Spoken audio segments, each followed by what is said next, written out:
ہمارا آج یہ مزاج بن چکا ہے کہ ہم اگر کسی کے ساتھ ملاقات کرتے ہیں تو ہم 2 منٹ میں یہ جج کر لیتے ہیں کہ فلاں بندہ اچھا ہے یا برا. اگر موقع پر ہمیں اس کی کوئی ایک ایسی عادت اچھی لگ جائے، کوئی ایسی ایک بات اچھی لگ جائے، تو ہم تعریفوں کے پل باندھ دیتے ہیں.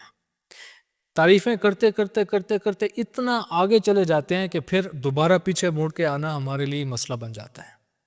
اور پھر بعد میں جب ہم اس بندے کی جب ہم کوئی برائی کرتے ہیں کہ یار میں تو سمجھا تھا یہ بہت اچھا ہے لیکن یہ ایسا نہیں ہے، تو لوگ آگے سے پھر ہمیں کہتے ہیں کہ اس وقت تم بڑی تعریفیں کر رہے تھے، اس وقت تم بڑی تعریفوں کے پل باندھ رہے تھے، اس سے اچھا تو تمہیں کوئی اور نظر ہی نہیں آ رہا تھا، تو اچانک ایسا کیا ہوا.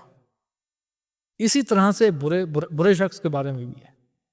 ہم کہتے ہیں کہ یہ فلاں بندہ اچھا نہیں ہے، یا مجھے اس کی یہ عادت اچھی نہیں لگی، نہیں یہ اچھا، یہ بندہ صحیح نہیں ہے. اور جب کبھی کوئی اچھی بات نظر آئے تو پھر ہم کہتے ہیں نہیں یار یہ بندہ اچھا تھا. اسی وجہ سے اسلام ہمیں کیا تعلیمات دیتا ہے، صحابہ کرام رضی اللہ تعالیٰ عنہ ہمیں کیا سکھاتے ہیں. حضرت عبداللہ بن مسعود رضی اللہ تعالیٰ عنہ آپ فرماتے ہیں کہ کسی کی تعریف یا برائی کرنے میں جلدی مت کرو، کیونکہ ہو سکتا ہے کہ جو آج تمہیں اچھا لگ رہا ہو وہ کل تمہیں برا لگے، جو تمہیں آج برا لگ رہا ہو کل تمہیں وہ اچھا لگے. تو اس وجہ سے ہمیشہ ٹھہر کر سوچ سمجھ کر بات کرنی چاہیے. کسی کے بارے میں رائے دینی چاہیے تو سوچ سمجھ کر رائے دینی چاہیے. بالکل اسی طرح سے آج کل کے دور میں جب نئے نئے رشتے ہوتے ہیں، نئی نئی رشتہ داریاں بنائی جاتی ہیں، تو ان کا بھی یہی سلسلہ ہے. پہلی ملاقات میں اگلے کہتے ہیں بندہ اچھا ہے. ارے بھائی بہن بیٹی کا مسئلہ ہوتا ہے، رشتے کا مسئلہ ہوتا ہے، پوری زندگی کا مسئلہ ہوتا ہے. ایک ملاقات میں تم کیسے جج کر سکتے ہو کہ فلاں بندہ اچھا ہے تو فلاں بندہ برا ہے.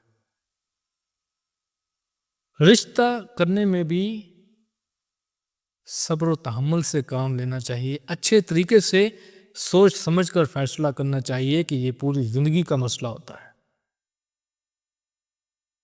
فوراً نہیں جج کرنا چاہیے. ہو سکتا ہے وہ تمہیں موقع پر اچھے لگ رہے ہوں لیکن بعد میں وہ کوئی اور نکلے، باہر سے کچھ ہوں اندر سے کچھ ہوں.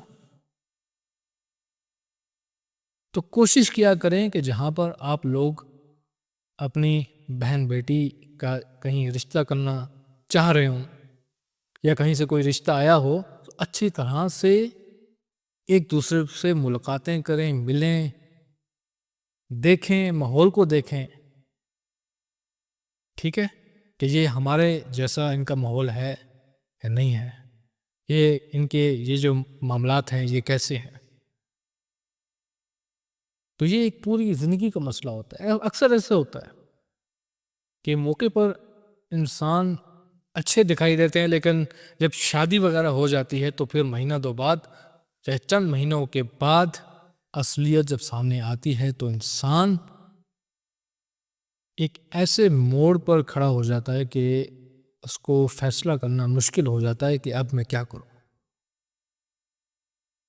اور کئی بیچارے مجبور ہو جاتے ہیں کہ رشتہ ہو چکا ہے، شادی ہو چکی ہے تو برداشت کرنا پڑے گا پوری زندگی. تو یہ دیکھنا چاہیے انسان کو. ہمیں اسلام بھی یہی تعلیم دیتا ہے کہ فوراً مت جج کر لیا کرو کہ فلاں بندہ اچھا ہے یا برا ہے. اس سے پہلے دیکھو، ملو، جانو، کچھ عرصہ ایک دوسرے کے ساتھ ملاقاتیں کرو. کیا ہو جائے گا، چند دن لیٹ ہو جائے گی شادی وغیرہ، رشتہ وغیرہ، چند دن، پوری زندگی عذاب پہ گزرے. اس سے تو اچھا ہے نا کہ مہینہ دو انسان صبر کر لے. ویسے بھی اگر اچھے ہوں گے تو رک جائیں گے وہ. اگر ان میں کوئی ایسا کوئی مسئلہ ہوگا تو وہ بھی پتہ چل جائے گا.